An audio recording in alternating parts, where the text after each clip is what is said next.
at the hustle of Lamar Odom. Off to Kobe Bryant. And the Lakers win the game.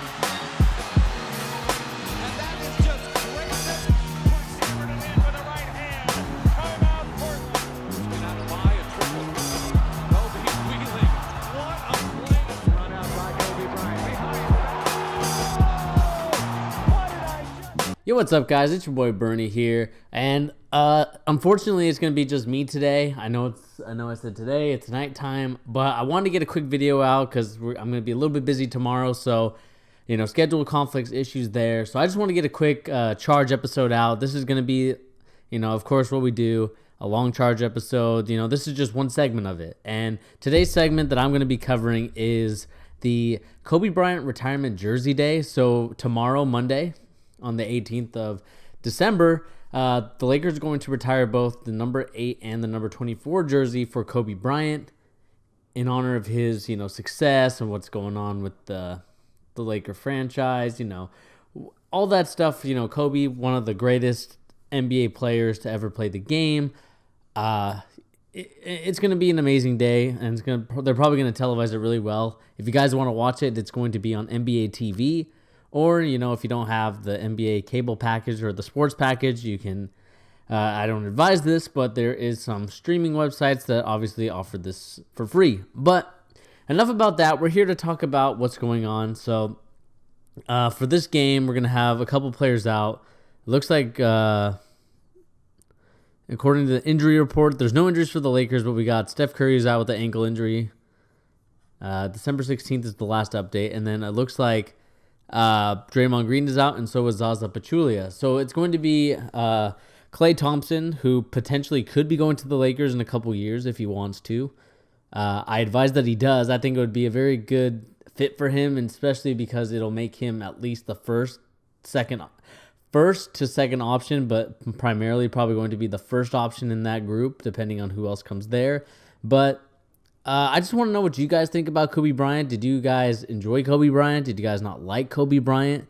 For my history, I've always been a guy that's a Celtics guy, Celtics ride or die. So, of course, anything with the Lakers, you're supposed to not like.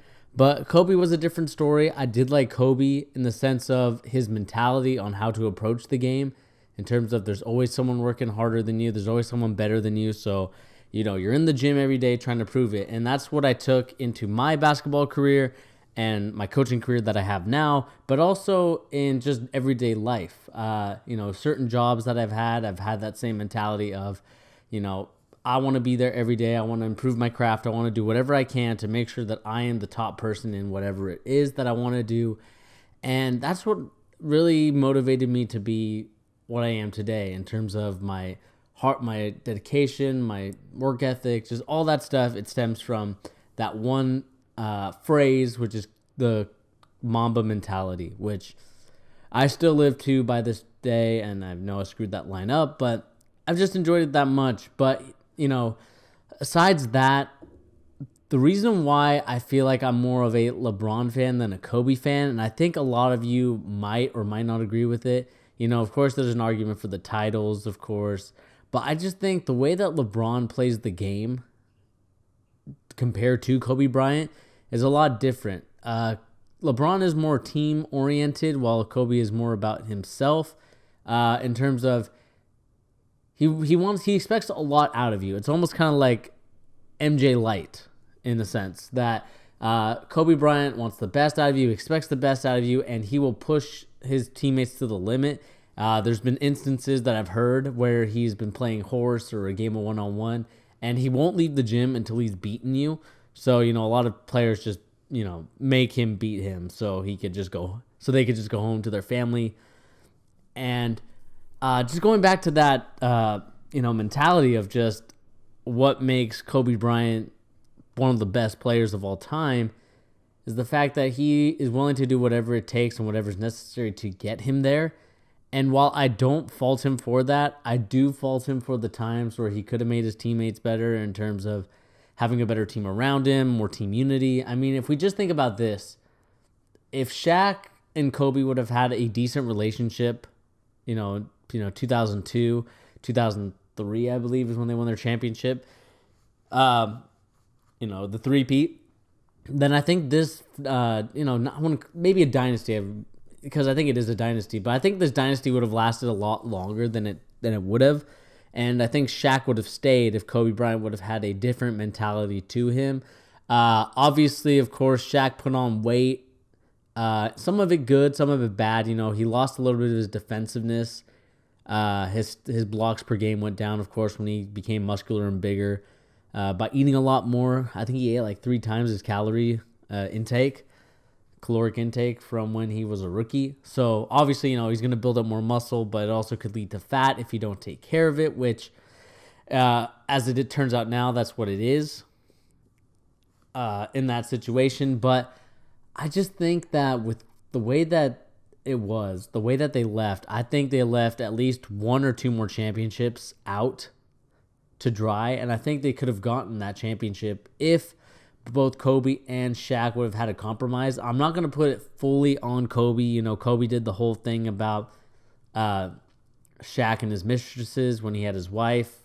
It's one of those things, especially when you bring it out to the public, it's not a cool move. I think it's kind of a noob move. It's not a very good move in the sense of, that's your teammate. You want to look after him. You don't really say it publicly. You can say it, privately, or, if you want to tell his wife, because it is wrong in a sense for mistresses. Whether it's true or not, I don't know. But I think you could have done it more privately. And I think that's the reason why, this Lakers team could have been like one of the all-time greats for years to come.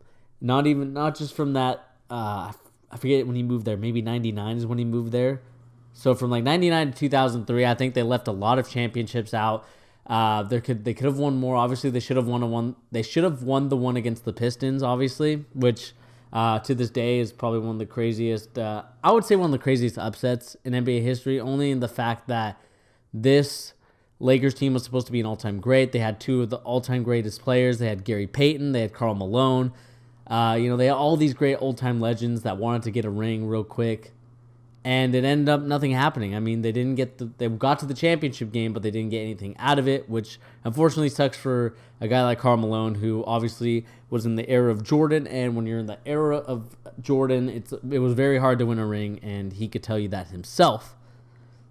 But recently we saw that Kobe Bryant said he had what he deemed the perfect teammate, or who he would have wanted as like the teammate, his dream teammate. And it was none other than LeBron James. And I know a lot of people don't like LeBron James because he's a diva, he's a crybaby, he is not really about, in terms of him, because he is about himself, but he's also careless as well. And I think that's what a lot of people get confused, is that when you are this great, this much of a legend, Kobe did the same thing, but he did it to a higher degree than LeBron, or even a lesser degree than LeBron, because LeBron demands that you give him respect, and he also demands that you build a great team, or you put a team around him that could actually do something. And that's what I like about Kobe, and that's what he did in that Paul Gasol trade when he got Pau to come. Obviously, it was a time of desperation where Kobe was going to leave the Lakers, but the Lakers were able to trade to get Pau on the team with highway robbery. I don't know how they did it, but they did it. And, we saw that Paul Gasol was one of the answers to it, because, not the year that after the Celtics won, but obviously the year after that, when I think it was the Magic. I can't remember if it was the Magic Lakers first or was the Celtics Lakers again. But obviously, the Lakers got to 2 championships there, which he won, evidently, with against the Magic and the Celtics apart. And it just goes to show you that you do need to build a team around these guys. There's obviously a lot of stuff that needs to happen there. But if we could just imagine, because Kobe also said that in his 12th and 13th season is when he was playing in his prime, or like when he felt he was still at his peak. If you could have gotten LeBron to Kobe Bryant in those times, I would like to see and imagine how Kobe would have built up LeBron James, if they would have won championships together, or if their kind of mindset and mentality would have clashed against one another, because one of them is more teammate oriented, one of them is more themselves in a sense. I just really would like to know what that dynamic would be. Obviously, I think they would have won at least 2 or 3 championships, in my opinion. I think the way that LeBron is, the thing is though, young LeBron, that's where I'm curious about, because I think they still would have won 2 or 3 championships with the young LeBron having that Mamba mentality, but having the mentality that LeBron has now, I would love to see how those two would have interacted with one another. I think it would have been a perfect combination of the two, especially now. So if we get LeBron now with Kobe in his 12th or 13th season, I think it would have been a perfect combination. Kobe Bryant, of course, being a legend. Everything about Kobe just screams that you need to do what it takes. And just really quickly, I just want to look at the stats here. So, 25 points, 4 assists, and 5 rebounds. Obviously, nothing to sneeze at in terms of points, but, assists and rebounds could have been a little bit higher for a shooting guard that I trust to be someone that's great. But just looking at it real quick, 12 and 13 that season. Averaged 27 points a game. Was at his prime with 5.4 rebounds and 4.6 assists. So, adding that with what LeBron is now, who's a 27-7-7, or I think 28-7-7, I think it could have done wonders for the club. I don't know if he would have went to the Lakers or if Kobe would have moved or if LeBron would move, but I think it would have been a perfect move for both of them, especially the way that it would have, I think, in a sense, it would hurt and also help LeBron James in terms of always wanting to take the last shot, not being afraid to go to the free throw line at some points. Because, that 2011 finals, I think, really opened up LeBron's eyes to what he needs to do to close games. And I think LeBron could have learned that lesson a lot sooner if those two would have teamed up or at least worked out with one another. I would have loved to have seen those battles, especially if they would have, worked out together in the summer during those days when people really predicted that it was going to be LeBron versus Kobe in the finals. Would have been a fun finals to watch, but of course, the San Antonio Spurs are the San Antonio Spurs, especially when they had a young Parker, a young Manu, a young Duncan. With the Robert Horry as well, who was a little bit aging, but still, nevertheless, that team derailed any of us getting a Cavs Lakers matchup, which I think I would love to have seen the numbers if those two would have faced each other. I think it would have been a great one-on-one battle, because I remember those commercials with the puppets, especially the LeBron and Kobe puppets when they lived together in the house. It just brings me back to those days and wondering what could have been. I think that's going to be either at ESPN 30 for 30 or someone's going to write an article about that if they haven't already, and it's going to be what could have been LeBron versus Kobe NBA Finals. I think it just would have been a perfect matchup for both of those guys. It would have seen who is the top dog. Can LeBron take the mantle from Kobe Bryant in a sense of through an NBA Finals where they faced each other for 7 games, 4 games max, but 7 games max, 4 games minimum.